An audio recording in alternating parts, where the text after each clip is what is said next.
ஐயா என் பிள்ளை தினம் குடிக்கிறேன் ஐயா ரிக்ஷாவுக்கு போய் எப்படியாவது இதை காப்பாற்றி விடியா அப்படி கூப்பிட்டு இங்கே வா நீ என்ன பண்ணுற ரிக்ஷா ஓட்டுற ஏன் படத்தை வச்சு ஏன் இதை போட்டுட்டு நீ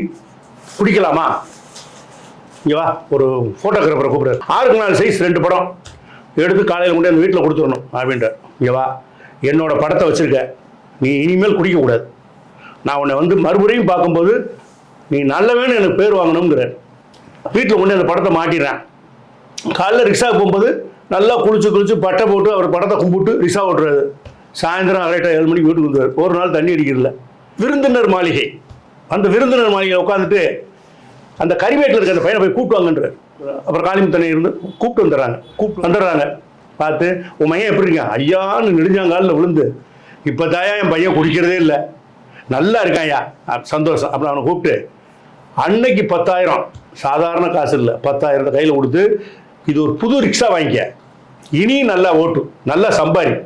என்ன நினச்சிக்கிட்டே இருக்கணும் இன்னைக்கு வரைக்கும் அந்த குடும்பம் இன்னைக்கு இருக்குது நீங்கள் பார்த்தா தெரியும் இப்பேற்பட்ட தீர்க்கதரிசி இவரெல்லாம் நீங்கள் வாழ்க்கையில் நம்ம யாராவது மறக்க முடியுமா